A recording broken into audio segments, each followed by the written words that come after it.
नमस्कार दोस्तों, स्वागत है आप सभी का हमारे YouTube चैनल पर। मैं हूं कृतार्थ मेलकानी और आज के इस वीडियो में हम क्लास 12 ज्योग्राफी का सैंपल पेपर जो आप लोगों का रिलीज हुआ है अबाउट 10 डेज पहले, उसका हम एनालिसिस करेंगे। तो देखो, एक चीज सबसे पहले, I am really very sorry कि मैं इस वीडियो को टाइम पर नहीं बना पाया, बट अभी भी देर नहीं हुई यार, अभी भी देख सकते हो आप लोग। वो उसका रीजन ये था क्योंकि I was quite busy in admission, क्योंकि मेरा एडमिशन में कुछ इश्यूज आ रहे थे। बट फाइनली मेरा हंसराज कॉलेज में एडमिशन हो गया अंडर हिस्ट्री ऑनर्स। और अगर मेरे पिछले बैच के बच्चे देख रहे हैं इस वीडियो को, जो मेरे साथी बैच के बच्चे थे, वो भी नीचे कमेंट करके अपना कॉलेज का नाम जरूर बता सकते हैं। मुझे भी अच्छा लगेगा एंड हमारे जो जूनियर्स हैं उनको भी अच्छा लगेगा।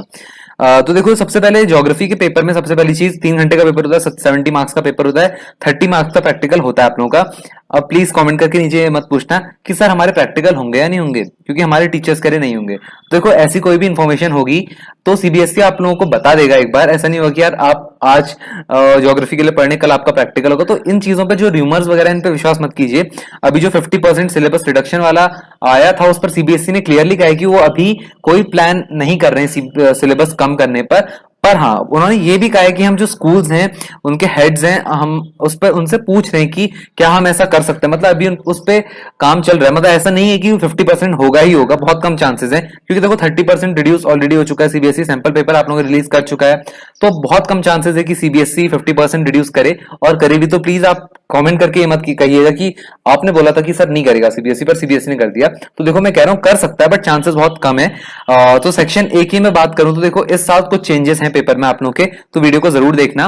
मैं पूरा डिस्कस तो नहीं करूंगा, वरना वीडियो वैसे एक बार मैं पहले रिकॉर्ड कर चुका हूं। वो पूरा वीडियो आप लोगों का अराउंड 30 to 35 मिनट्स का बन गया, जो कि आप लोग नहीं देखोगे, मुझे अच्छे से पता है। तो देखो, ऑब्जेक्टिव टाइप क्वेश्चंस जो है आप लोगों के थोड़ा चेंज है। इस बार आप लोगों के 15 क्वेश्चन आएंगे, जिनमें से आप लोगों को केवल 14 अटेम्प्ट करने हैं। ये बात कर रहा हूं मैं एमसीक्यूज या 1 मार्क क्वेश्चन आप लोग कहें उनकी। तो देखो, बहुत अच्छा है यार आप लोगों के लिए, क्योंकि क्या होता है ना, ऑब्जेक्टिव टाइप क्वेश्चंस में यही दिक्कत होती है कि आप लोग जो होते हैं, मतलब मोस्टली जो बच्चों को डाउट आता है वो होता है 1 क्वेश्चन या 2 क्वेश्चन नहीं हो पाते हैं। तो सीबीएसई ने बहुत अच्छा किया है कि आप लोगों को 15 क्वेश्चन दिए जाएंगे, जिसमें से आपको 14 ही अटेम्प्ट करने होंगे। अब प्लीज 15 अटेम्प्ट मत करके आना, क्योंकि क्या होता है कि कई बार टीचर्स उसको आप लोगों का काट देते हैं, अच्छा इंपैक्ट नहीं पड़ता है उन पर। सेक्शन बी की मैं बात करूं तो इस बार थोड़ा चेंज है। आप लोगों के सोर्स बेस्ड क्वेश्चन आएगा एक, और एक ग्राफ बेस्ड क्वेश्चन भी आएगा। और ध्यान रखना, आप लोगों के जो क्वेश्चन है, इन इंस्ट्रक्शन को पढ़ना इसलिए इंपॉर्टेंट है क्योंकि 3-3 नंबर के 2 क्वेश्चन होंगे, एक सोर्स बेस्ड होगा, एक दूसरा ग्राफ बेस्ड। वो क्वेश्चन आप लोगों के 4 उनमें क्वेश्चंस दिए होंगे, लाइक एक सोर्स दिया होगा, उसमें 4 क्वेश्चन होंगे, उनमें से केवल 3 आप लोगों को अटेम्प्ट करने हैं। तो इस तरह का ध्यान रखिएगा कि यार आप एक्स्ट्रा ना कर दो। पहले तक क्या होता था कि आप एक्स्ट्रा कर भी दो तो कोई फर्क नहीं पड़ता था, बट अब ऐसा कहते हैं टीचर्स, इवन मेरे टीचर्स ने भी कहा था कि अगर आप एडिशनल अटेम्प्ट करते हो तो जो एग्जामिनर होते हैं उन्हें लगता है कि यार ये बच्चे ने कुछ ज्यादा ही एडिशनल कर दिया, तो वो मार्क्स काट सकते हैं आप लोग। ऐसा नहीं करना है। वैसे ऐसा होता नहीं है, मतलब टीचर्स नहीं करते मोस्टली, बट कभी कर दिया तो क्यों चांस लेना ना। तो सेक्शन बीसी की मैं बात करूं तो इस सेक्शन सी में आप लोगों के शॉर्ट आंसर क्वेश्चन और लॉन्ग आंसर क्वेश्चन रहेंगे, 3 मार्क्स और 5 मार्क के। ध्यान रखिएगा, इनको पॉइंट वाइज ही आप लोगों को लिखना है। और ज्योग्राफी में एनसीईआरटी आप लोगों की बाइबल है, जैसे मैं बोलता आ रहा हूं, मुझसे मेरे टीचर्स बोलते थे, क्योंकि वो इसीलिए यार एग्जाम में जितना भी आपका आता है, चाहे मैं सैंपल पेपर की बात करूं, इस सैंपल पेपर में कहीं से एनसीईआरटी से बाहर कहीं नहीं है आप लोगों का। तो ध्यान रखिएगा इस चीज को। और मैथ्स आप लोगों के 10 मार्क्स का वेटेज रहता है मैथ्स का, तो प्लीज मैप वीडियो जरूर देख लेना, मैंने अपलोड किया है। लास्ट ईयर जितने ही बच्चे थे उनके कमेंट देख सकते हो वीडियो में। भले एग्जाम ना हुआ हो, बट उन्होंने प्री बोर्ड्स में या फिर हाफ ईयरलीज में वो वीडियोस को देखा एंड उन्होंने बहुत अच्छा स्कोर किया। और शायद इससे बेहतर वीडियो आप लोगों को कहीं मिल भी नहीं सकता। मैप वीडियो को मैं तो कह सकता हूँ ये। तो अब हम आते हैं डायरेक्ट क्वेश्चंस में। देखो, इस बार ऑब्जेक्टिव टाइप क्वेश्चंस में आप लोगों को फिल इन द ब्लैंक्स और एमसीक्यूज भी दिए हैं, तो ये तो काफी इजी क्वेश्चंस हैं, इनमें मैं नहीं आऊंगा। जो मेन क्वेश्चंस हैं कुछ, उनमें फर्स्ट का आंसर आप लोगों का फिजियोलॉजिकल और एग्रीकल्चर डेंसिटी होगा। सेकंड में आप लोगों को देखिए एक चीज ध्यान रखना है, इस तरह के जब क्वेश्चन आते हैं तो आप लोगों को ये पता होना चाहिए कि सबसे पहली अप्रोच कौन सी थी। अगर आप लोगों को पता है सबसे पहले रीजनल अप्रोच है, तो आप आराम से इसमें टिक कर दोगे, ऑप्शन सी इसका करेक्ट है। अब मैं बात करूं थर्ड की, तो मैं ऑलरेडी करा चुका हूं अपने वीडियोस में। और फोर्थ वाला भी आप लोगों का चैप्टर 10 ह्यूमन सेटलमेंट से है, जिसका आंसर होगा आप लोगों का C, occurrence of floods and droughts. Fifth की मैं बात करूं तो ये भी मेरे वीडियोस में है, ये आप लोगों का फिफ्थ का बी होगा, हरियाली। सिक्स की मैं बात करूं तो थोड़ा जल्दी जल्दी कर रहा हूं, बट यार इंपॉर्टेंट है क्योंकि बच्चे वीडियो नहीं देखते हैं, आप लोगों को ज्यादा बोर ना हो इसलिए कम टाइम ड्यूरेशन में जल्दी से जल्दी आप लोगों को पूरा वीडियो कंप्लीट कराता हूं। क्वेश्चन 6 है आप लोगों का कि पॉपुलेशन जो है ऑक्यूपेशन के बेसिस पर कितने पार्ट्स में डिवाइडेड है, तो ये इसका होगा आप लोगों का option A, main workers, marginal workers and non workers. तो 7 ध्यान रखिएगा, जो 7 क्वेश्चन है इसमें आप लोग अमर्त्य सेन मत लिख के आइए क्योंकि इसका आंसर है डॉक्टर महबूबुल हक। अमर्त्य सेन ने उनके साथ रिसर्च में हेल्प जरूर की थी, बट जो पायनियर थे जिन्होंने डेवलप किया था वो आपके डॉक्टर महबूबुल हक ही थे। अब मैं आता हूं यार, 8 तो बहुत इजी क्वेश्चन है, इसका पॉजिटिव चेंज इन क्वालिटी होगा। 9th आप लोगों का बहुत इजी है, वीट होगा। 10th वाला थोड़ा डिफिकल्ट है, इस पर डिस्कस कर लेते हैं। तो कॉलम 1 में आप लोगों को फील्ड दी है और कॉलम 2 में आपको मिनरल्स दिए, आप लोगों को मैच करना है कि कौन सा मिनरल कौन सी फील्ड में पाया जाता है। तो इसमें भी अगर आप लोगों को एक चीज पता है कि यार एक दो मिनरल्स आप लोगों के कौन सी फील्ड में पाए जाते हैं, आप लोग बहुत आराम से कर लोगे। फॉर एग्जांपल आप लोगों को पता होना चाहिए कि जो कॉपर है आप लोगों का सिंहभूम में होता है और जो आप लोगों की बॉक्साइट है वो कोरापुट में होती है। तो अगर आप लोगों को दो चीज पता है तो लाइक जब मैं क्वेश्चन देख रहा था मुझे दो ही चीज पता थी और लोग और चीजें भूल चुका था, तो मैंने इसका ए आंसर टिक किया एंड वही सही था। तो इसमें जो थर्ड है यानी थर्ड का फर्स्ट होगा। व्हाट आई मीन इज दुर्ग में आपका आयरन ओर पाए जाते हैं, फोर्थ का सेकंड, कोरापुट में बॉक्साइट एंड फर्स्ट का थर्ड, चिकमगलुरु में आपकी मैंगनीज एंड सेकंड का फोर्थ कॉपर। क्वेश्चन नंबर 11 बहुत इजी है, इसका नमामि गंगे प्रोग्राम ही होगा। एंड क्वेश्चन नंबर 12 है कि केपीओ में कौन सी एक्टिविटी इंक्लूड नहीं होती, कौन सा एग्जांपल नहीं है केपीओ का, तो ये है आप लोग कलेक्शन ऑफ इन्फॉर्मेशन जो एग्जांपल नहीं है। क्वेश्चन नंबर 13 कटांगा जाम्बिया जो प्लेट्यू है अफ्रीका में, ये क्या कारण है जिसके कारण मतलब जिसकी वजह से यहाँ पॉपुलेशन डेंसिटी बहुत ज्यादा है, तो ये होगा, ये है आप लोगों का availability of copper in abundance, copper बहुत ज्यादा मात्रा में यहाँ पाया जाता है। क्वेश्चन 14 है अगर एक कंट्री में बहुत ज्यादा प्रोपोर्शन ऑफ यंग पॉपुलेशन है तो उसका मतलब क्या होगा, उसका मतलब ये होगा कि उस कंट्री में बर्थ रेट बहुत ज्यादा है और जो पॉपुलेशन है वो यूथफुल है। अब मैं आता हूं क्वेश्चन नंबर 15 में। तो age and skill selective migration जो होता है रूरल एरिया से, वो किस चीज को अफेक्ट नहीं करेगा, तो वो अफेक्ट नहीं करेगा आप लोगों का balance in age and sex composition को। कहने का मतलब है देखो for A B C option ये तीन पढ़ लो, ये जो age and skill selective migration होता है वो तीनों को अफेक्ट करेगा। आप लोगों का वर्किंग पॉपुलेशन में डाउनफॉल आएगा, आप लोगों का जो ओल्ड लोग हैं, विमेन है, वो घरों में रह जाएंगे, वो सिटीज नहीं जाएंगे, और जो एग्रीकल्चर वर्क है वो ओल्ड पॉपुलेशन पे बर्डन आ जाएगा। पर age and skill selective migration होने से आपका कभी भी एज एंड सेक्स कॉम्पोजिशन में बैलेंस नहीं आएगा। तो हम आते हैं सोर्स बेस्ड क्वेश्चन में। तो देखो यार इन क्वेश्चन ये तीन तीन मार्क्स के आपके दो होंगे, एक सोर्स बेस्ड क्वेश्चन, एक ग्राफ बेस्ड क्वेश्चन। तो इन तीन में आप लोगों को 4 क्वेश्चन दिए जाएंगे, उनमें से केवल 3 आप लोगों को अटेम्प्ट करने, लाइक आंसर यानी 3 क्वेश्चन यहाँ पर दिया हुआ है। तो देखो बिल्कुल चिंता मत करो यार, सोर्स बेस्ड जो क्वेश्चन है आप लोगों को एक दो बार जो सोर्सेज है एनसीईआरटी में वो पढ़ लेना, उससे बाहर नहीं आएगा। और एग्जाम में पैसेज आता है आप लोगों का, अनसीन पैसेज होता है ना हमारा, तो ये सीन पैसेज है एक तरह से, इंग्लिश में पैसेज आता है, उस तरह से पैसेज बेस्ड क्वेश्चन है। तो बहुत इजी स्कोरिंग है, अगर थोड़ा सा अच्छे से पढ़ लिया तो अगले साल आप हंसराज हिंदू जैसे बड़े बड़े कॉलेजेस में एडमिशन लोगे। तो ये ग्राफ बेस्ड क्वेश्चन है, ये 3 मार्क्स का, इसमें अगेन 4 क्वेश्चन है, उनमें से केवल 3 आप लोगों को आंसर करने हैं, बहुत इजी है, एनसीईआरटी पढ़ी कर लोगे। इसमें अगर कोई डाउट वाला क्वेश्चन है तो यार देखो मुझे तो नहीं लग रहा है ऐसा, अगर आपको लगता है तो आप नीचे कमेंट करके पूछ सकते हो। और ध्यान रखना भाई लोग बहनों, ये जो आप लोगों के विजुअली इंपेयर्ड कैंडिडेट्स वाले क्वेश्चन होते हैं ये आप लोग प्लीज अटेम्प्ट करके मत आना, क्योंकि ऐसा मैंने देखा था लाइक लास्ट ईयर में जिस एग्जाम सेंटर में था वहां 1-2 बच्चों ने ये अटेम्प्ट कर दिए थे, मतलब उन्होंने फिर बाद में टीचर ने उन्हें करेक्ट कराया। तो ऐसी गलती प्लीज मत करना, क्लियरली लिखा है कि ये आप लोगों के लिए नहीं है, जो विजुअली इंपेयर्ड कैंडिडेट्स हैं जो देख नहीं सकते उनके लिए है, तो ऐसी गलती प्लीज मत करना। उसके बाद हम आते हैं, ये सब तो वही क्वेश्चंस है जो आप लोगों के ऊपर थे, short answer questions and long answer question. तो ये आप लोगों का सेक्शन सी स्टार्ट हो चुका है। तो देखो justify the high demand of water for irrigation in India, कि मतलब आप लोगों को जो इंडिया में इरिगेशन के लिए वाटर की डिमांड बहुत ज्यादा है उसको जस्टिफाई करना है। इसमें आप लोगों को अपने पॉइंट्स लिखने पड़ेंगे। सबसे पहले आप लोग ये लिख सकते हो कि एग्रीकल्चर हमारे देश में बहुत इंपॉर्टेंट एक्टिविटी है, तो इसलिए इरिगेशन भी बहुत जरूरी है, उसके लिए ये सब चीजें आप लोग लिखनी है। इसको ध्यान रखना, 3 मार्क्स के क्वेश्चन में आप लोगों के 3 कम से कम पॉइंट्स और ज्यादा से ज्यादा 4 to 5 से ज्यादा तो बढ़ना ही मत, इतने ही पॉइंट्स आप लिखना। और इसकी जगह एक और क्वेश्चन है, rain water harvesting is considered, और में है ध्यान रखना, दोनों सॉल्व मत करना।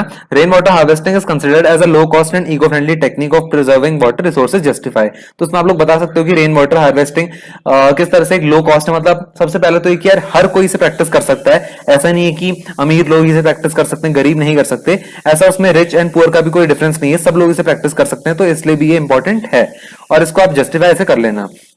क्वेश्चन नंबर 19 है, what are basic differences between rural and urban settlements in India. तो ये मैं अपने वीडियोस में भी करा चुका हूं, मेरा जो प्रीवियस ईयर क्वेश्चन का वीडियो था उसमें भी ये क्वेश्चन है, प्रीवियस ईयर्स में भी पूछा जा चुका है। और हाँ ध्यान रखना कि जो रूरल एंड अर्बन सेटलमेंट्स, अगर आप लोगों से सिंपल ये पूछा होता what are the basic differences between rural and urban settlements, तो आप वर्ल्ड बुक के कंटेक्स्ट में लिखते हैं इसको, और अगर आप लोगों से यहाँ पर इन इंडिया दिया तो आप इंडिया वाली जो बुक है उसके कंटेक्स्ट में से लिखोगे। Question number 20, explain how human geography in the early 20th century has become more integrative and interdisciplinary in its approach. तो आप लोगों को नेचर एंड स्कोप वाले चैप्टर में मिल जाएगा कि 20th सेंचुरी में क्या क्या उसमें चेंजेस आए, किस तरह से ज्योग्राफी चेंज हुई। क्वेश्चन नंबर 21 आप लोगों का बहुत ईजी है। Some countries of the world have a high development index. आप लोगों को रीजंस इसके बताने, तो इसका रीजन सबसे पहले गवर्नमेंट बहुत ज्यादा खर्चा करती है, यहाँ पर लोग बहुत ज्यादा लिटरेट हैं, ये सब चीज आप लिख दोगे। और हाँ, ध्यान रखना जो क्वेश्चन नंबर 21 इस तरह के क्वेश्चन होते हैं ह्यूमन डेवलपमेंट इंडेक्स वाले, तो उसमें आप लोग कुछ कंट्रीज स्पेसिफाई कर देना जहां ह्यूमन डेवलपमेंट इंडेक्स जो है एचडीआई जिनका बहुत ज्यादा है। लाइक नॉर्वे नंबर 1 पर है, और उसके अलावा आप कुछ कंट्रीज ऐसे मेंशन कर सकते हो। इंडिया का पूछा है तो इंडिया का रैंक 2018 एचडीआई के अकॉर्डिंग 130th रैंक है इंडिया की। और explain any 3 approaches to study human development in the world. तो अप्रोच आप लोगों की सोशल अप्रोच वाली जो है, कैपेबिलिटी अप्रोच है, ये सब चीजें आप लोगों को लिख देनी है। क्वेश्चन नंबर 22, सर्विस सेक्टर की जो ग्रोथ है मॉडर्न इकोनॉमी बहुत इंपॉर्टेंट रोल प्ले करती है। आप लोगों को इसके इंप्लीकेशंस निकालने हैं सच इकोनॉमी के। तो देखो इसमें सिंपली आप लोगों को सर्विस सेक्टर को ही एक्सप्लेन करना है। Question number 23, what are the economic consequences of migration in India. अब 5 मार्क के क्वेश्चन शुरू हो जाते हैं, तो इसमें आप लोगों को माइग्रेशन के इकोनॉमिक कॉन्सिक्वेंसेज लिखने हैं। तो आप लोग यार एनसीईआरटी जरूर पढ़ना, एनसीईआरटी से बाहर कहीं भी एक क्वेश्चन नहीं है इसमें। और क्वेश्चन नंबर 24 आप लोगों को ITDP integrated tribal development project जो भारमौर वाला था, चैप्टर 9 आप लोगों का प्लानिंग एंड सस्टेनेबल डेवलपमेंट, उससे ये क्वेश्चन है। तो आप लोगों को उसके सोशियो इकोनॉमिक बेनिफिट्स बताने, लाइक आप लोग ये लिख सकते हो कि वहां लिटरेसी लेवल बढ़ा है और लोग अब सेटल्ड एग्रीकल्चर करने लगे, ये सब चीजें आप लिख दोगे। और 5 मार्क के क्वेश्चन में आप लोगों के अप्रोक्स 5 पॉइंट्स, तो 5 पॉइंट से तो कम लिखना ही मत, और ज्यादा से ज्यादा आप लोग 7 to 8 पॉइंट्स इसमें लिख सकते हो, और आंसर पॉइंट वाइज ही लिखने हैं। या फिर इसकी जगह आप लोग ऑप्शनल क्वेश्चन है, critically analyse the measures to promote sustainability in Indira Gandhi canal command area. तो कुछ मेजर्स जिनसे हम इंदिरा गांधी कैनाल को ज्यादा सस्टेनेबल बना सकते हैं, एनसीईआरटी में आपको 5 से 6 पॉइंट दिए हुए हैं, तो वही आप लोगों को यहाँ पर लिख देने हैं। Question number 25, substantiate the evidences to prove that subsistence agriculture is still practised in different parts of the globe. तो ये बुक 1 से आप लोगों का क्वेश्चन है, आप लोगों को ये बताना है कि सब्सिस्टेंस एग्रीकल्चर आज भी प्रैक्टिस किया जाता है। तो देखो जहां पर आप लोगों का सब्सिस्टेंस एग्रीकल्चर है, वहां पर आप लोगों को इससे रिलेटेड जितनी भी चीजें वो सब मिल जाएंगी, उनके नोट्स बनाओ, पॉइंट वाइज लिखो। एग्जाम में अगर आप लोग ये चीजें कर लेते हो तो आराम से इसमें फुल मार्क्स मिलेंगे। और इसकी अगर ये नहीं भी आता है तो आप लोग कॉमर्शियल लाइवस्टॉक रियरिंग के फीचर्स हाईलाइट कर सकते हो, practised in developed and developing countries. अगर आप में से किसी भी बच्चे को डाउट है किसी भी चीज में, यार अभी बोलूंगा, मैं एज अ सीनियर आप लोगों को जब तक हेल्प कर सकता हूं मैं बिल्कुल करूंगा। कई बच्चों के मेरे पास क्वेश्चंस भी आते हैं, अगर आप लोग कोई भी दिक्कत है, यार कोई सिंगल क्वेश्चन भी नहीं आ रहा तो जरूर पूछो, मुझे इंस्टाग्राम पे मैसेज करो, मुझे नीचे कमेंट करके बताओ, भले ही आप लोग वीडियो डिसलाइक कर दो, मुझे कोई दिक्कत नहीं है, बट अपने डाउट्स को पूछो। तो देखो question number 26, analyse the problem associated with urban settlements in developing countries. तो अर्बन सेटलमेंट्स जो होती हैं डेवलपिंग कंट्रीज में क्या दिक्कत है वो सब आप लोगों को बताना है। ये आप लोगों का फंडामेंटल्स ऑफ ह्यूमन ज्योग्राफी का जो चैप्टर 10 है उससे ये दिया गया है। तो इसमें आप लोग यार सिंपली यही लिख देना कि अर्बन सेटलमेंट्स में मेन प्रॉब्लम क्या होती है कि बहुत ज्यादा लोग, क्योंकि डेवलपिंग कंट्रीज इंडिया में क्या होता है, जो अर्बन एरियाज होते हैं वहां बहुत ज्यादा विलेजेस से लोग माइग्रेट करके आ जाते हैं एंड वहां पर क्राउडिंग हो जाती है, सब चीजें आप मेंशन कर देना। फिर 27 है, classify minerals into 2 groups on the basis of chemical and physical properties and give one example of minerals of each group, mention any 2 feature of the 3 mineral belts of India. देखो 5 mark का question है, इसका breakup की बात करूं किस तरह से क्वेश्चन का ब्रेकअप हुआ है, तो क्लासिफाई मिनरल्स इनटू 2 ग्रुप्स, तो ये आप लोगों का एक तरह से 2 मार्क्स का हो गया। उसके बाद जो मेंशन है 2 feature of the 3 mineral belts of India है, ये आप लोगों का अगेन 3 मार्क्स का है। तो इसका ध्यान रखना है इस चीज को कि ये आप लोगों का 2+1, सॉरी मैंने इसका जो ब्रेकअप है क्वेश्चन का थोड़ा अलग बता दिया, इसका ब्रेकअप होगा आप लोगों का 2, जिसमें आप लोगों को 2 मार्क्स में क्लासिफाई करने होंगे minerals on the basis of chemical and physical properties. फिर एक मार्क का आपका एग्जांपल जो आप दोगे दोनों में, और ये हो गया आपके 3, और आखिरी में जो 3 मिनरल बैंड्स हैं उनके 2 फीचर्स, तो ये आप लोगों का 2+1+2, तो 5 मार्क का इस तरह से आपका बन जाएगा। और ध्यान रखना है इस तरह के क्वेश्चन में आप लोगों के जो 2 ग्रुप्स हैं वो है आपके फेरस और दूसरा है नॉन फेरस, तो इस तरह से आप लोग ध्यान रखना। और मैप बेस्ड क्वेश्चन की बात करूं तो देखो बहुत इजी क्वेश्चन है, अगेन वीडियो से बाहर नहीं है, जो मैंने बताए थे सिलेबस से बाहर नहीं आता। देखो ध्यान रखना मैप बेस्ड क्वेश्चन अगर यहाँ पर कोई ऐसा है भी तो हो सकता है सीबीएसई ने अपनी गलती से दे दिया हो, बट ऐसा नहीं होता। इंडिया वाले मैप में आप लोगों को चॉइस मिलती है, आप लोगों को उसमें लोकेट करना होता है, लेबल भी करना होता है। इंडिया केवल आप लोगों को मैप आएगा जिसमें आपको लोकेट और लेबल दोनों करना होगा, बट वर्ल्ड वाले मैप में आप देखोगे तो क्लियरली लिखा है आइडेंटिफाई कहाँ गया, नीचे गया। तो आइडेंटिफाई द नेम्स, उसमें आप लोगों का मार्क्ड आएगा, आप लोगों को बस आइडेंटिफाई करना होगा। तो मेरी वीडियोस को देखो, उससे बाहर नहीं आएगा। अगर आप लोगों को मेरी वीडियोस नहीं भी पसंद आते हैं तो कोई बात नहीं यार, बिल्कुल आप एनसीईआरटी से पढ़ो, मैं बिल्कुल फोर्स नहीं करूंगा कि यार मेरी वीडियो देखो ही देखो। तो उम्मीद है आप लोगों को वीडियो पसंद आया होगा। वैसे वीडियो में बना नहीं रहा था क्योंकि मुझे लगा था कि यार आप लोगों ने अब तक बहुत लेट हो गई, आप लोग नहीं देखोगे वीडियो, डिसलाइक करके जाओगे। बट कल मेरे पास एक रिक्वेस्ट आई थी तो मैंने कहा चलो बना देते हैं इस पे वीडियो, बच्चों को भी हेल्प हो जाएगी। अगर आप लोगों को किसी भी तरह का डाउट आता है, अगेन बोलूंगा, बिल्कुल मैं आप लोगों का एक बड़ा भाई जैसा ही हूं, बिल्कुल आप मुझसे नीचे कमेंट करके पूछ सकते हो, मुझे कोई दिक्कत नहीं आप लोगों की हेल्प करने में। This was all for this video, I hope आप लोगों को पसंद आई होगी। Thank you.